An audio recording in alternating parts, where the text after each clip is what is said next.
Alright, so today we're talking about 8.1, Pascal's triangle. If you watched my last two videos, or if you've tried this assignment yourself, you may have noticed that it can get pretty complicated counting all of the different ways we can get from one place to another. But there's got to be an easier way to do it.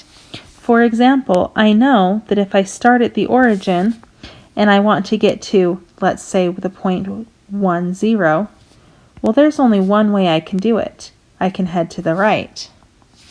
If I want to get to the point 2, 0, same problem. The only way I can do that is heading to the right. And in fact, that's going to be true of any number here on the x-axis. So I know that if I want to go to any number on the x-axis, there is only one way that I can do it. The same is going to be true of the y-axis. If I want to get to the point 0, 1, there's only one way to do it. If I want to get to the point 0, 2, again, there's only one way to do it. And the same will be true of any point here on the y-axis. There's only one way to get there.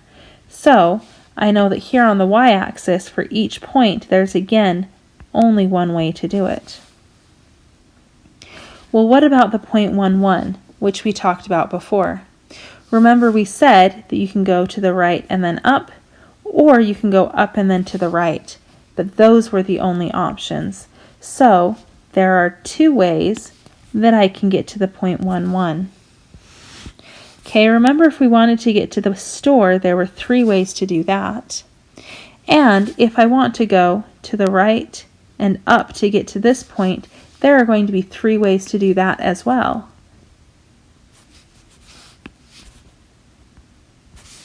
All right, well now I'm noticing a pattern. And to spot that pattern, we're going to go ahead and skip on to the next page, and we'll come back to this in a moment. So here on problem 7, I asked you to use this pattern to fill in the missing values of the triangle below.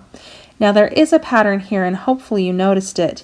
The first thing you may have noticed is that we're going to have ones going all the way down on either side. Well, you also may have noticed that if I count across, I have 1, 1, 1, 1, 2, 1, 1, 3, 3, 1, 1, 4, 6. Any guesses what might go here? If you guessed 4, you're right. Because notice how what we have on one side, we're going to mirror that on the other. So I know that this is going to be mirroring itself. But there's got to be a way that we're figuring out these numbers. In fact, there is. In order to get one number, I simply take the sum of the previous two. For example, 1 plus 1 is 2. And that's going to be true of everything here. For example, 3 plus 1 is 4. Well, keeping that in mind, I can figure out the rest of the pattern. 6 plus 4 is 10. 6 plus 4 is going to give me 10. 1 plus 4 is 5. And 4 plus 1 is also 5. If I continue the pattern, 1 plus 5 is 6. 5 plus 10 is 15. 10 plus 10 is 20. 10 plus 5 is 15. And notice how we're just mirroring what we already have on the other side. So we're going to fill in a 6. Now that you've seen the pattern, I'm going to let you finish filling in the triangle. But this triangle we're filling out has a name. It's called Pascal's triangle. It's named after a mathematician named Pascal, who first discovered this pattern. It has many mathematical applications, but among them are this map that we were working with just a moment ago. Remember how we said that there was only one way to get to each of these points along the x and y axes? And remember how we said there were two ways that we can get to the point 1, 1. There are three ways that we can get to the store. Does this look familiar? Like perhaps something we've done before?